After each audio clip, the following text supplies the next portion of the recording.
Hello, friends. Thank you so much for joining into another episode of your favorite program, The Money Minutes. Today, we have Daniel Gillis with us from Olympia Benefits. He has been working with Olympia Benefits for 30,000, over 30,000 businesses and professional corporations. I would like to ask a few questions, and I'm sure you would like to hear his answers. So let's get started. Dan, thank you so much for coming to our program today and help us answer some of the questions that my clients ask me over and over again. And I thought, what better than just putting the expert, and having you answer those questions for them. Thank you very much. It's my pleasure to be here today. Thank you, Dan. So my first question is, you have been with Olympia Benefits for 18 years. You've served many clients. I know your clients include over 30,000 businesses and professional corporations. What are 5 reasons? What are the top 3 or 5 reasons that people love to have a health spending account? Well, the first one, most obvious one, and the reason most incorporated professionals will end up looking at our plan is to reduce the cost of their health and dental bills. And the way that they do that is by setting up a health spending account plan, which enables them to write off or expense their health and dental bills in their corporation as a business expense, and then have those health and dental bills reimbursed back to them as a tax-free benefit. But now I'm able to claim them under this health spending account plan, which really means I'm the employee. I'm the business owner. I'm that professional. I have a corporation. So I'm going to pay those health and dental bills for myself and my family, but then I'm going to take an extra step. So when I set up the plan, the extra step now is I'm going to file a claim as an employee. So I'm that employee of the corporation in that capacity. So I'm filing this claim. And what that really means is I paid this health and dental bill personally. I'm filing a claim as an employee saying I want to be reimbursed back. That claim process moves the bill into the corporation as an expense. And how does it do that? It does that by the corporation reimbursing me back for that health and dental bill, which is a tax-free benefit. And now it's an expense in the business. So the reduction of cost is the fact that it's before tax rather than after tax. Absolutely. So you're not actually taking a salary and from that salary paying for those expenses, you're actually getting your corporation to pay for those expenses because you are an employee of the corporation. That's right. And, over the years, I explained this a lot during the day, each and every day. And one of the ways that I've kind of learned to explain it to maybe help people understand is I think a lot of business owners or professionals will think of that dental bill as I'm paying that dental bill today, just as an example, and then but to pay for that, I'm going to draw money out of my corporation. So if we just put that aside and said, well, I pay for that dental bill with my personal credit card, then I file the claim.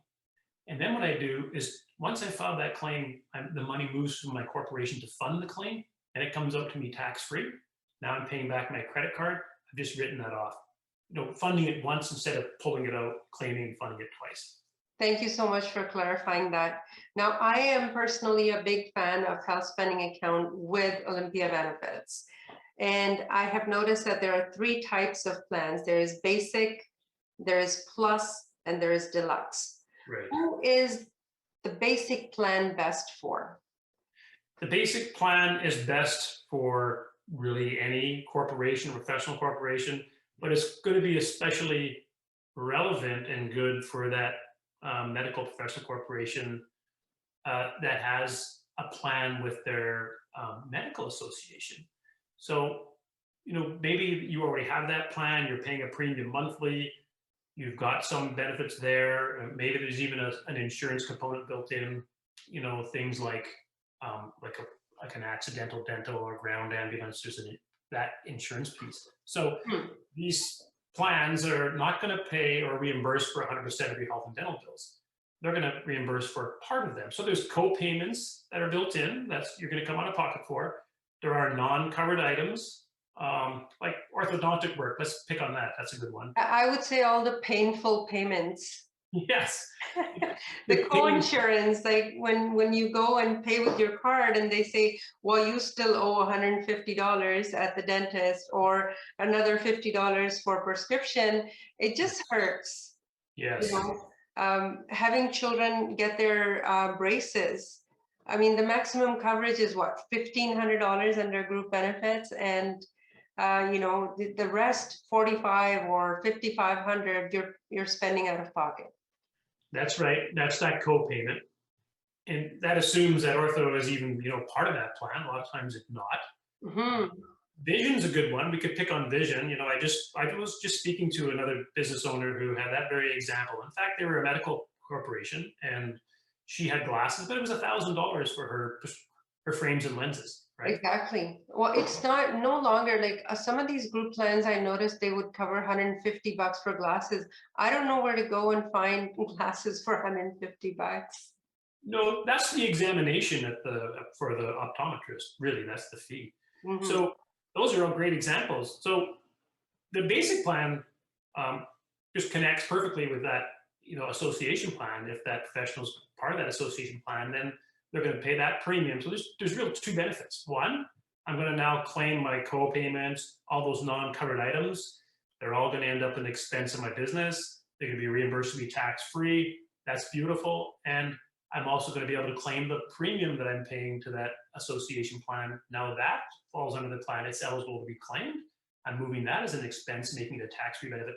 I've just saved potentially thousands of dollars of taxes by. Oh, absolutely. And thank you for bringing up the premium for the benefit plan. So if I have a provincial association offering, let's say Ontario Medical Association is charging me $230 every month.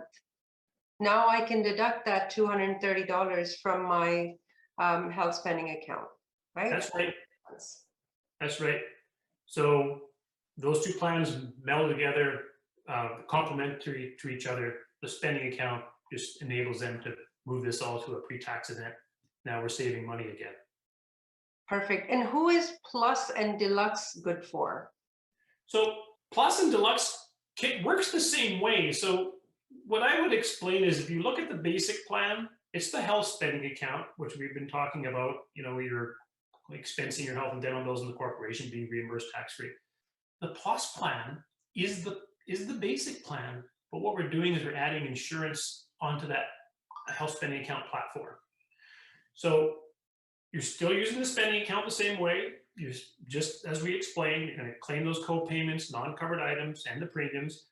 But now there's insurance, and the insurance we're adding on is for unplanned events. If we just do a little separation there, insurance is for things I never plan to do. The health spending account is for all the things I end up planning to do. Some of them are unplanned events, like if I had a toothache. This morning I woke up with a toothache. I didn't, but if I did, it's happened. It happens. And maybe I go to the dentist and I find out I need a root canal. And then the tooth is no good and I get an extraction. And now I need an implant or a bridge. And next thing you know, 6 months later, I spent $3,000 or $4,000. So absolutely. I just wanted to illustrate that is not a planned event, but it's not an event that could be insured because it's a unplanned maintenance event. So the spending account is for that. The Plus plan, we're adding insurance for unplanned events. So the insurance we're adding on is travel insurance, emergency medical insurance, and catastrophic drug coverage. All three of those insurances are obviously for things I never planned to do. So if that medical professional corporation maybe isn't part of their medical association health and dental plan, they're using the spending account to claim all their planned health and dental bills, the basic, but the Plus plan is now offering some insurance for those unplanned events. Absolutely. And that's very useful. So first, I have a health spending account. My corporation pre-tax dollars can fund my additional bills that the association group plan is now covering for me. I am able to deduct my group premiums from my HSA as well, so that it's paid by a corporation as well. And thirdly, what you're saying is, if let's say that money that the corporation is paying, if there is something unplanned, catastrophic, something that we are not planning for happens, then the plus benefit actually offers insurance component added on to the basic plan. Exactly. That's And right. there's going to be a cost for that insurance added to the basic plan. That's it. And so now we've got the plus plan, you're paying $499 instead of $249. And the difference is you're paying that premium for the insurance that's added on. And by the way, that's an annual payment, not monthly. Oh, wow. So there's only like once a year, I pay an annual fee for basic plan, it's $249. For plus, it's $499. $499, and I'm done for the year. And it's an expense for the business as well. Mm-hmm. And that's an expense for the business. Yes. Yes. Perfect. Do you want to just touch upon the deluxe? Yeah. So the deluxe plan now, I'm going to go back. We've got the basic plan, the health spending account, those planned maintenance and unplanned maintenance events, and the co-payments from the insurer and the non-covered items and the premium, all running through that basic plan. Plus plan, we're adding the insurance on now for those unplanned catastrophic events, things that can be insured. I never plan to have a ground ambulance as an example. It's not a planned event. I can insure that. That's the plus plan with the insurance on top. Now the deluxe plan is $699 a year. So just to back up, basic $249, plus is $499 because we're adding the insurance onto the basic. Now we're moving to the deluxe, $699. We're adding an additional service, which is telemedicine, dialogue. So maybe medical professional corporations might love that, or maybe they don't. But it's a choice. The point is, you can choose. Do you want to have just a spending with insurance, and dialogue, or telemedicine? Mm-hmm. So in each case, you're paying for the additional services that are added on, but the spending account is the same cost in all three plans, really. You're running that plan for the reason we talked about in the basic plan. Now, what about some of the professional corporations, especially professional medical corporations? They have, an office manager or an employee that's taking care of the office, admin assistant. Can they include those employees into any of these plans? Not on the small business plan. That's a great question. So these small business plans are designed for that professional and their corporation and their family only. So that would be themselves and eligible dependents, spouse and kids. If they have an employee, then we do have a plan for that. It's our group plan. And essentially it's identical. It's going to work the same way. They all work the same way. But what changes is the pricing changes, and the professional then would assign an annual limit for their employee. So they would say, okay, well, your annual benefit limit is going to be $2,000 or $3,000 or that whatever number they came up with, or maybe a percentage of income or something like that. But yes, they can include them on the group plan, not on the small business plan options. Absolutely. So those choices are available if somebody is interested to reward their employee for a predetermined amount, so $1,000, $2,000, and maybe add on some insurance component to it in case there is anything that's unplanned, catastrophic, to keep the cost low and really know what the budget is for the year. Because a lot of times, when the business is too small and they take on a burden of having a group benefit plan, and all employees go and make the claim, and a year later, that group premium has gone 3 times higher, that's not a good situation. Employees are not happy, owner is not happy, and certainly the insurance company is not happy. Right. So that's a great opportunity for that professional to have a plan, but have confidence. I like to call it that confidence that they're not going to end up in that problem down the road with that renewal. They can't afford it. And I see that a lot. Mm-hmm. Medical professional corporations and other businesses, other corporations where they can't afford it because it just got out of control on the cost side. So this gives them cost certainty. They know the budget going in. The nice thing is they set that budget. So it can only be exceeded if they increase limits and give their employees more, which they can do at any time. That's also a very nice option. So one of two things happens, I always say, in these plans for the employees is that they're going to meet their budget exactly because they know going in what it is. That means the employees claimed everything. But they can't claim more than what's set in that budget.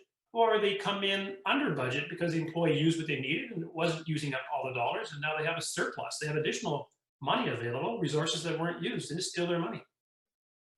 Absolutely. And can these employees use this money for something else? Like, for example, if there is an office admin who is 22 years old and she or he has no expense of any sort for help throughout the year, and he or she is assigned $1,000, what else could they use this $1,000 for? Because there's no limitation, right? So yeah, so let's say they have a limit, whatever their limit is. If they don't use it all, and they're only able to use it for eligible health and dental bills, that's really important. The reason these plans are to maintain the tax-free status of the plan, it's only for eligible health and dental bills. And eligibility is based on the medical expense tax credit, which you don't need to know anything about. As the professional, you don't need to worry about that. That's built into the program. But the point is they can claim for all those eligible health and dental bills. If they haven't claimed for them all, there's going to be money left over.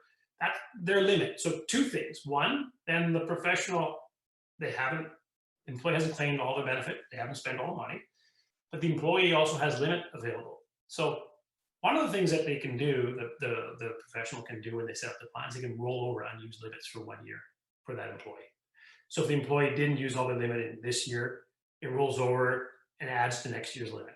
So $1,000 example, I only use 500 this year, 500 is left over, 500 rolls to next year, I have $1,500. That's an income tax provision. The business owner either rolls it over or resets. If they reset it and I don't use it all this year, the employee doesn't use it, they've lost that limit. But they haven't lost the money. The employer hasn't lost the money that's there. That's right.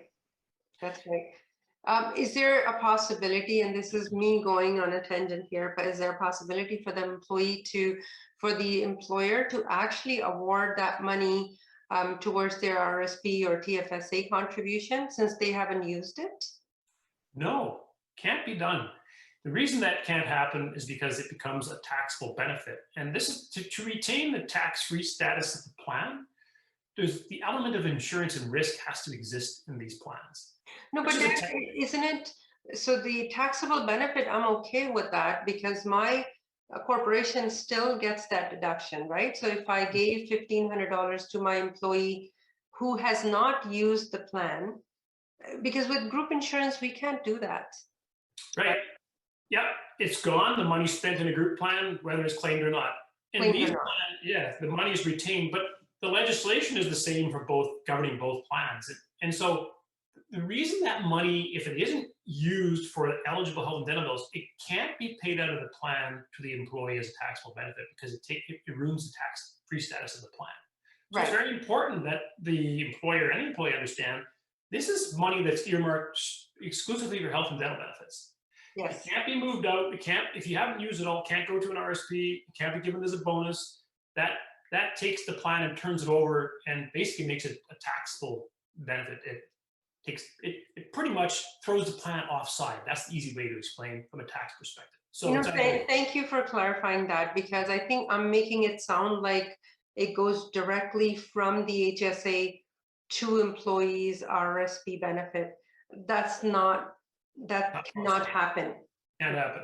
But if I see an employee making no claims, I'll still use that assigned money for next year or for another employee, but I could assign that employee who never made a claim an additional bonus from the corporation, which is a deduction.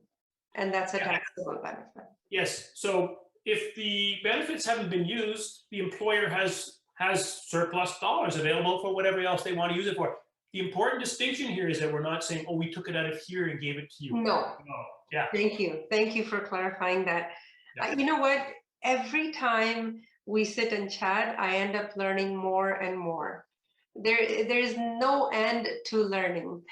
Right. It's awesome. And it's a lot of fun. It is. And I will share your contact details through this video. So if anybody wants to get in touch with you or with me, they can. But thank you so much for taking the time out today and sharing your knowledge with us. Keep doing what you're doing. An amazing job. Congratulations for 18 years. Thank you. I may invite you again for more questions. That'd be my pleasure. I will look forward to it. Thank you very much. Thank you, Dan. Thanks so much.